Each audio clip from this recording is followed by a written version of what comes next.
এসআইআরে বহু ভোটারের নাম বাদ যাওয়ার আশঙ্কা ছড়িয়েছিল। সেই আশঙ্কাকে সত্যি প্রমাণ করে রাজ্যে এখনো পর্যন্ত ম্যাপিং হওয়া ৬ কোটি ভোটারের মধ্যে প্রায় ২৬ লক্ষ ভোটারের হদিশ মিলছে না। রাজ্যের বর্তমান ভোটারের সঙ্গে বাংলা সহ দেশের অন্য রাজ্যের শেষ এসআইআর এর তালিকা মিলিয়ে ওই তথ্য পাওয়া গিয়েছে নির্বাচন কমিশন থেকে। জমা পড়া এনুমারেশন ফর্মের ম্যাপিং যত এগোবে এই সংখ্যা তত বাড়বে বলে জানাচ্ছেন কমিশনের কর্তারা। একই সঙ্গে ম্যাপিং এর সময় অনলাইনে নাম না মিললে ছাপানো ভোটার তালিকার সাহায্যও নেওয়া যাবে বলে নতুন নির্দেশিকায় জানিয়েছে কমিশন। বাংলায় চলতি এসআইআর প্রক্রিয়ায় প্রায় ৬ কোটির বেশি এনুমারেশন ফর্ম ডিজিটাইজেশন হয়েছে। পরবর্তী পর্যায়ে সেগুলি ম্যাপিং এর আওতায় আনা হয়। তাতে দেখা যায় আপাতত রাজ্যের ২৬ লক্ষ ভোটারের নাম শেষ এসআইআর এর সঙ্গে ম্যাপিং করানো যাচ্ছে না। ডিজিটাইজেশন শেষ হলে এই তথ্য আরও বৃদ্ধি পাবে বলেই মনে করছে কমিশন। এসআইআরে ম্যাপিং কি? ভোটার তালিকায় ম্যাপিং এর অর্থ এবছর প্রকাশিত সর্বশেষ ভোটার তালিকার সঙ্গে ২০০২ সালে শেষ এসআইআর তালিকা মিলিয়ে দেখা। দুই তালিকায় কতজনের নাম অভিন্ন দেখা হয় তা। সে সঙ্গে দেখা হয় এখানকার ভোটার তালিকায় থাকা কোনো ভোটারের মা বাবার নাম গত এসআইআর তালিকায় রয়েছে কিনা।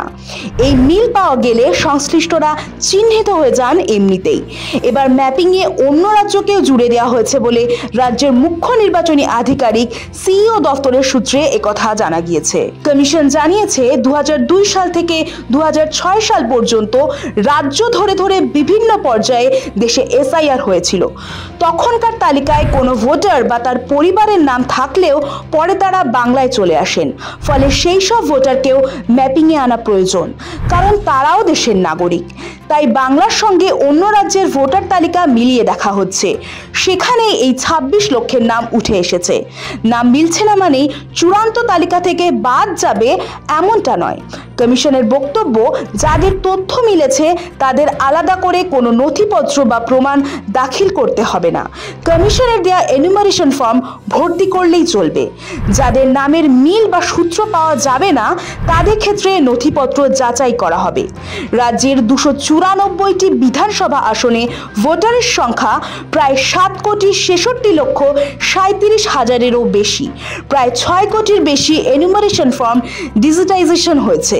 এবারের এসআইআর পর্বে বারবার অনুপ্রবেশ তত্ত্ব শান দিয়েছে বিজেপি, কিন্তু ম্যাপিং এর গতি প্রকৃতি দেখে কমিশনের একটি সূত্র জানাচ্ছে, পশ্চিমবঙ্গে গত এসআইআর এর তুলনায় নাম না মেলা ভোটার সংখ্যার সঙ্গে বিহারের ম্যাপিং এর ফলের খুব বেশি ফারাক হবে না।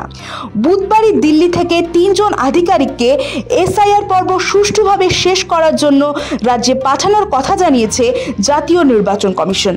এরা হলেন প্রধান সচিব বি.সি. পাত্র, সচিব সৌম্যজিৎ ঘোষ এবং অবসচিব বিবর আগরওয়াল। এরা ৩ জনই কাজ করবেন রাজ্যের সিইও মনোজ আগরওয়ালের অধীনে। ব্যুরো রিপোর্ট, সময়, কলকাতা।